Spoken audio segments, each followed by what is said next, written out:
আসসালামু আলাইকুম। Technique easy এডুকেশনের পক্ষ থেকে সবাইকে জানাই স্বাগতম। নবম দশম শ্রেণীর ইসলাম ও নৈতিক শিক্ষার যে বিষয়টি নিয়ে আলোচনা করব তা হচ্ছে মহানবী সাল্লাল্লাহু আলাইহি সাল্লামের 10টি হাদিস। হাদিস নম্বর 4 নম্বর হাদিসটি বৃক্ষরোপণ সম্পর্কিত হাদিস।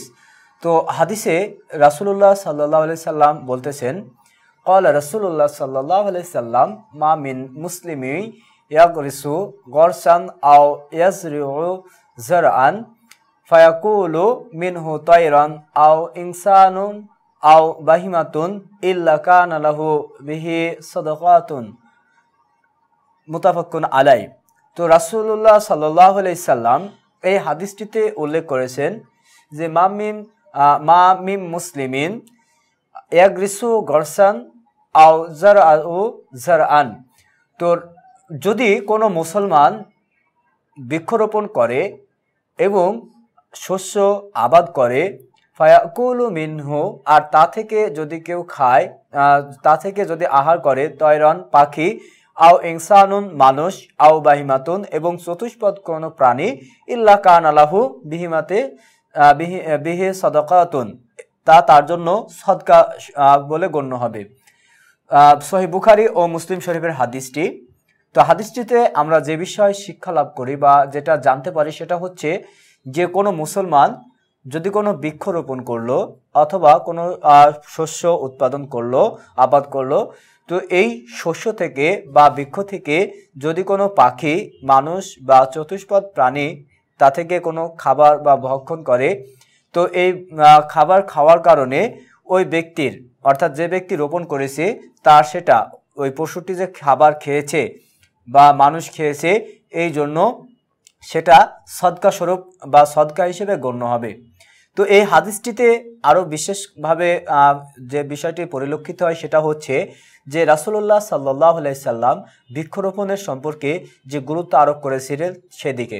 যেহেতু গাছ মানুষকে বিভিন্নভাবে সহযোগিতা করে থাকে, যেমনকি অক্সিজেন, খাদ্য বা ফলমূল, এছাড়াও বিভিন্ন রকম আসবাবপত্র বা এক কথায় আমাদের দৈনন্দিন জীবনে অনেক গুরুত্বপূর্ণ বা প্রয়োজনীয় জিনিসগুলো আমরা এই বৃক্ষ থেকে পেয়ে থাকি। তাছাড়াও এই ফসল থেকে আমাদের যে আহার সেটাও হয়।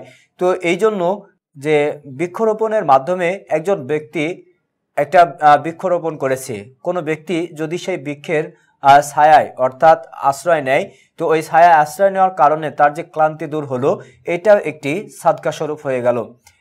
একটা পাখি গাছের উপর দিয়ে উড়ে গাছের উপরে বসলো এসে, তো গাছের উপরে বসে যখন সে একটা ফল খেলো, এই ফল খাওয়ার কারণে সেটা একটা সদকায় পরিণত হলো।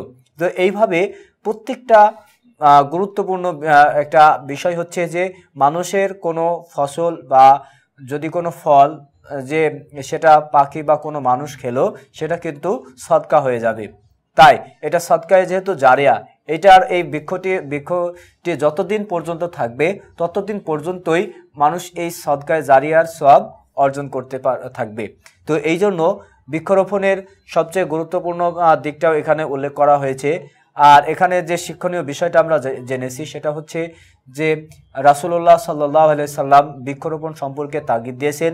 এছাড়াও কোনো ব্যক্তি যদি কোনো বৃক্ষরোপণ করে তাহলে সেটা সাদকা স্বরূপ গণ্য হবে। আর যদি কোনো ব্যক্তি যদি এই সাদকায় জারিয়া রাখে তাহলে সে মৃত্যুর আগ পর্যন্ত বা সে কবরে যাওয়ার পরেও এই সওয়াবগুলো পেতে থাকে।